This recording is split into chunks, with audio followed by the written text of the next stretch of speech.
Welcome to today's episode. I'm your host, Sabiha Mukadam, a FIFA service planner. Today, we are going to look at Beyond the Will, how Canadian couples can use trust to protect each other. Most Canadian couples believe their estate plan is complete once they have a will. Maybe they also have a power of attorney, they have named beneficiaries on their RSPs, RIFs, TFSAs, or life insurance, and those documents absolutely matter. But they do not always solve the problem that create the most stress later on.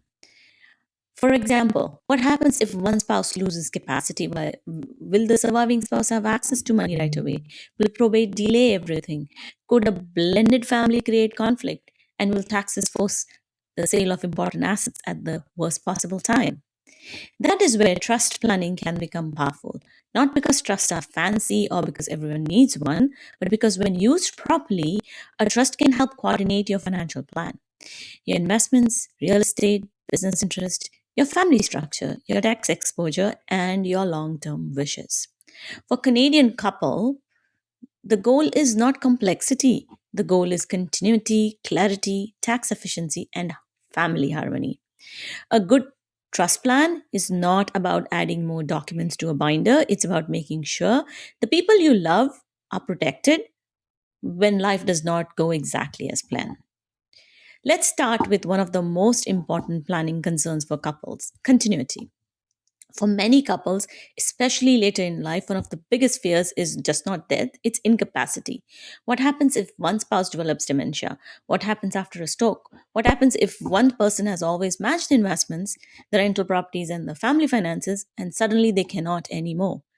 This is where a joint partner trust may be worth considering. A joint partner trust can be useful for couples when the person creating and transferring assets into the trust is age 65 or older and the trust is structured correctly. It may allow qualifying assets such as non registered investment and certain real estate to move into the trust on a tax deferred basis. That means the trust itself may not trigger an immediate capital gain. The trust can help keep income and asset management more seamless during the couple's lifetime. Both spouses can continue to receive income, and if one spouse becomes incapacitated or passes away, the trust can continue operating without the same level of disruption that might have occurred if assets were personally owned. Here is what that can look like in a real life. Robert is 71. He owns a large non registered investment portfolio in his name only. His wife Elena is 62. Robert is worried about what would happen if his health declines. He wants to make sure Elena is financially secure, but he also wants to reduce the administrative stress she might face later. Robert establishes a joint partner trust and moves the portfolio into it. Because he is over 65 and owns the assets, the transfer may happen on a tax deferred basis, assuming all the rules are met. A few years later, Robert suffers from a stroke. Because the portfolio is now owned by a trust and because a co trustee can step in, Elena continues without the same level of financial disruptions if the assets were not in the trust. This is the power of planning ahead. It's not just about tax, it is about making sure so the surviving or caregiving spouse is not trying to untangle everything during a crisis. Now, a joint partner trust is not the only option. Sometimes one spouse needs their own structure. This is where an alter ego trust may come in. An alter ego trust is designed for one individual age 65 or older. That person must be entitled to all income during their lifetime, and generally only that person can receive or use the trust capital while alive. This can be useful where one spouse owns most of the assets or where one spouse has specific property, portfolio, or legacy asset they want managed separately. But it's important to understand the limitations. An alter ego trust is not a full couple based solution, it is primarily a structure for one person only. For example, imagine Eleanor, she's 68 and inherited a valuable commercial property from her family. She's married to David, but this property has always been treated as her separate family asset. Eleanor wants to make sure that if she develops dementia, the property can still be managed properly. Tenants need to be dealt, rent need to be collected, expenses need to be paid. And she does not want David to be overwhelmed by a property he has never managed. So, Eleanor moves the commercial property into an alter ego trust. She remains the person who benefits from the property during her lifetime, but if she loses incapacity, her designated trustee can step in and manage the property for her care. That is a very different planning purpose than a joint partner trust, and that is the key point. The right trust depends on the problem you're trying to solve. Now, let's talk about one of the most emotionally important areas of a trust: planning. Blended families. In a first marriage, the estate plan may be relatively straightforward. But in a second marriage, or where one or both spouses have children from prior relationships, the planning becomes much more sensitive. One spouse may want to make sure their current partner is fully supported, but they may also want to make sure that their children ultimately inherit what was intended for them. Without careful planning, those two goals can come into conflict. If everything is left outright to the surviving spouse, that spouse may be financially secure, but the assets could later be redirected. They could be affected by remarriage, they could pass under the surviving spouse's will to a different set of beneficiaries, and the original children may receive less than intended or nothing at all. A spousal trust can help balance these priorities. A spousal trust is typically created through a will and comes into effect after death.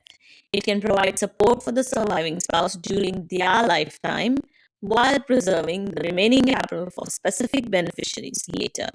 Often, those beneficiaries are children from prior relationships. Here is an example. Mark is in a second marriage with Sarah. Mark has two children from his first marriage. He wants Sarah to be taken care of if he dies first. He wants her to be able to live comfortably. He does not want her to feel financially abandoned. But Mark also wants to make sure his children eventually receive their inheritance, so Mark structures his will to create a spousal trust after his death. Sarah can receive income from the trust. She may be able to live in the family home depending on how the trust is drafted. But when Sarah later passes away, the remaining capital goes to Mark's children. This type of planning is not about mistrust, it's about clarity. It reduces the chance of future conflict, it supports the surviving spouse, and it protects the inheritance plan.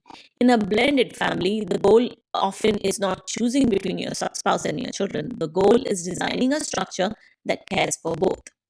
Now let's shift to business owners and incorporated professionals. For families with private corporations, significant business value, or multi generational wealth, a family trust may be part of the planning conversation. Family trust can be flexible, but they are also complex. They must be structured carefully and maintained properly. A family trust may be used for succession planning, it may be used as part of an estate freeze, it may help shift future growth to the next generation, and in some cases, it may help with access to the lifetime capital gain exemption if the rules are satisfied. But it is important not to oversell family trusts. They are not magic asset protection shields. Their effectiveness depends on timing, legal structure, trust, tax rules, trustee decisions, and proper administration. There is also the 21-year rule. In general, many trusts are deemed to dispose of their assets every 21 years at fair market value. That can create tax consequences if no planning is done. So, a family trust should never be viewed as something you set up and forget. It requires long term planning. Here is a simple example. Amit owns a growing Canadian manufacturing company. The company is worth 5 million today. He wants to lock in his current value but allow future growth to benefit his children.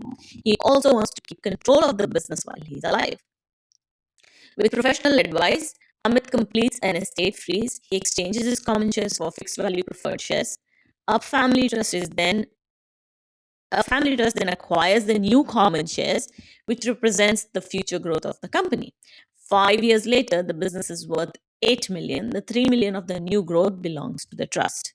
The future growth may eventually benefit the next generation, and if the company is sold, they may be planning opportunities involving the lifetime capital gain exemption again, only if the rules are met. This is a sophisticated planning tool. It can be very powerful, but it needs strong legal, tax, and financial coordination. Now, let's talk about a trust that is often misunderstood: the Bear Trust. A Bear Trust is not really a tax planning strategy, it is usually an administrative arrangement. In a Bear Trust, the trustee holds legal title to an asset, but the trustee has no real discretion. They simply act on the instructions of the beneficial owner. For tax purposes, the income and gains generally belong to the beneficial owner. So the bare trust itself is not normally creating a tax advantage, it is clarifying legal ownership versus beneficial ownership. For example, Chloe is buying her first condo. To qualify for the mortgage, her parents agree to co sign. The bank requires her parents to be added on title for a small percentage, but everyone understands that the condo really belongs to Chloe. She makes the payments, she pays the property taxes, she keeps the equity. A bare trust agreement can document that Chloe's parents are holding legal title only as nominees, while Chloe remains the true beneficial owner. This can help avoid confusion later, especially when the property is sold. That said, bare trust ruling reportings have changed and may continue to evolve. So this is an area where proper documentation and current tax advice are essential. Now, let's move on to another major issue in estate planning: liquidity. One of the largest risks in Canadian estate planning is the final tax bill. When someone dies, many assets are treated as if they are sold at fair market value. This can apply to investment portfolios, rental properties, cottages, private company shares, and other assets with significant gains. The tax bill can arrive at the worst possible time. The family may be grieving, assets may be illiquid, markets may be down, or the family may want to keep the property rather than sell it. This is where insurance can sometimes help. Insurance does not eliminate tax, it does not make the tax bill disappear. Its role is liquidity. It provides cash when cash is needed. For example, Jean Perry and Monique own a family cottage in Muskoka. They bought it decades ago for 150,000. Today it's worth 1.5 million. When the second spouse dies, the capital gain could create a large tax bill. Their children love the cottage, but they may not have the cash to pay the CRA without planning. They might be forced to sell the cottage just to pay the tax. So Jean and Monique consider a joint second to die life insurance policy. The policy is designed to pay out when the second spouse passes away. The cash can help cover the tax bill, and if structured properly, it may allow the cottage to pass to the children without forcing a sale. This is the real role of insurance in this type of planning, not a magic solution, not as something everyone needs, but as a tool that may provide liquidity when the estate is large, illiquid, and exposed to tax. Now, there is one warning that families cannot overlook: cross border issues. If you, your spouse, your children, or your beneficiaries are US citizens or green card holders, standard Canadian trust planning can become much more complicated. They may be US tax reporting, potential penalties, passive foreign investment company issues, and other cross border complications. This is not something to handle casually. If there are US persons involved, the planning should be reviewed by professionals who understand both Canadian and US rules. The bigger picture is this: for many couples, no single tool is enough. A coordinated plan may include trust, registered accounts with beneficiary designations, insurance for liquidity, corporate structure, bills of power of attorneys, and tax planning. The point is not to create complexity, the point is to create alignment. Your legal document should match your financial plan, your beneficiary designation should match your estate goals, and your tax plan should match your family structure. And your family structure should be reflected in the way the assets are owned or transferred. That is what planning is really about. It is not just having documents, it's making sure those documents work together. At the end of the day, trust planning is not really about the trust itself, it's about protecting the life two people build together. It is about making sure a surviving spouse has continuity instead of confusion. It is about giving children clarity instead of conflict.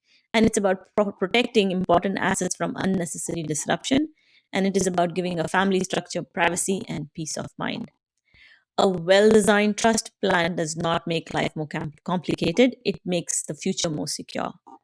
Because when we strip away the legal language, the tax rules, and the technical terms, this kind of planning is really about love and responsibility. It is about making sure that if something unexpected happens, your partner is not left navigating financial chaos while grieving. It is about leaving your children a legacy of harmony, not a tangled web of confusion. True wealth is not just what you accumulate, it is the security you create for the people who matter most.